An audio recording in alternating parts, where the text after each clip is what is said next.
Hi friends, ഇന്ന് വിഷുവിന് തലേദിവസം ചെറിയ പർച്ചേസ് ഉണ്ട്. അപ്പോൾ പിള്ളേരെയും കൊണ്ട് അവിടെ പോയത്. പിള്ളേർ മൂന്നെണ്ണത്തിനും കൂടി ചുമന്നുകൊണ്ട് പോയി. ഞാനും അമ്മച്ചിയും പിള്ളേരും കൂടി പോയി.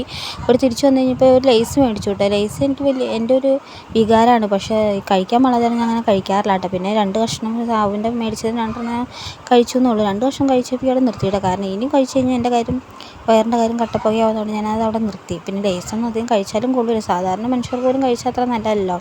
2 കഴിച്ചിട്ട് അത് കഴിഞ്ഞ് കഴിഞ്ഞപ്പോൾ പിള്ളേർക്ക് കമ്പിത്തിരി എങ്ങാണ്ട് ഒരെണ്ണം മേടിച്ചു കിട്ടും.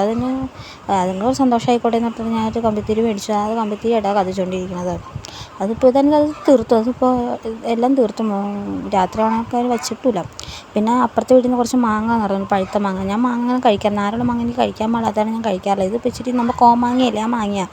അപ്പോൾ നാര് കുറവാണല്ലോ, അതുകൊണ്ട് ഞാൻ പിന്നെ അന്ന് ഒരു കഷ്ണം തരാൻ പറഞ്ഞ ഇച്ചിരി കേടൊക്കെ ഉണ്ടായിരുന്നു. ഇച്ചിരി പൊട്ടിയുണ്ടായിരുന്നു. കേടല്ല, പൊട്ടിയായിരുന്നു വെച്ചാൽ അതുപോലെ. എന്നിട്ട് പിന്നെ അത് 2 കഷ്ണം തിന്നു. 2 കഷ്ണം തിന്നു കേട്ടോ. മാങ്ങയാണെങ്കിലും ചക്കയാണെങ്കിലും ഞാൻ ഒരുപാട് കഷ്ണം തിന്നാറില്ല. തിന്നു കഴിഞ്ഞാൽ പിന്നെ വൈകുന്നേരം കിടന്നുറങ്ങാൻ പറ്റില്ല. അത് 2 കഷ്ണം തിന്നു. നല്ലൊരു മധുരമുള്ള മാങ്ങ കേട്ടോ. എനിക്ക് ഏറ്റവും മാമ്പഴങ്ങളിൽ ഏറ്റവും ഇഷ്ടപ്പെട്ട ഈ മാങ്ങ മൂവാണ്ടനക്കായ കൂടെ. പിന്നെ പിള്ളേർക്ക് കൊതിയാണല്ലോ, അതുങ്ങൾക്ക് പിന്നെ പെണ്ണാണ് മാമ്പഴം കൊതിച്ചെന്ന് പറയുന്നത്. അവൾക്ക് മാമ്പഴം എന്തോരം കിട്ടിയാലും മതിയാവില്ല. അതിങ്ങനെ കഴിച്ചുകൊണ്ടേയിരുന്നു. ഫ്രൂട്ട്സ് എന്ത് കണ്ടാലും അവൾക്ക് വേണം. അത് പിന്നെ മാമ്പഴമൊക്കെ ചുറ്റിപ്പറക്കി തിന്നു. അതിന് പിന്നെ ചക്ക അവർ തന്നായിരുന്നു കേട്ടോ. ആ ചക്കയും കുറച്ച് തിന്നുണ്ടായിരുന്നു.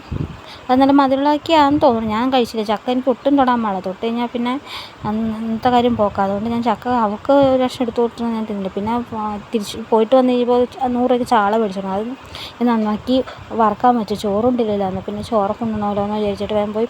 മീൻ കഴിക്കുന്നതിന് കുഴപ്പമൊന്നുമില്ല കേട്ടോ. അതുകൊണ്ട് പിന്നെ മീൻ എനിക്ക് എന്തോരം വേണമെങ്കിലും കഴിക്കാം. അതുകൊണ്ട് ഞാൻ തന്നെ അത് മുളകും ഇതൊക്കെ പറ്റി കഴിഞ്ഞിട്ട് പറക്കാൻ വെച്ചു. പിന്നെ കുറച്ച് സാധനങ്ങളൊക്കെ മേടിച്ച് ഇനി എല്ലാം ഇടയ്ക്കൊക്കെ പറക്കണം. എന്തായാലും പിന്നെ അടുത്ത ആഴ്ച ഹോസ്പിറ്റലിൽ പോവുകയാണ്. എന്നാലും വിഷുവിൻ്റെ സാധനങ്ങളൊക്കെ മേടിക്കണമല്ലോ.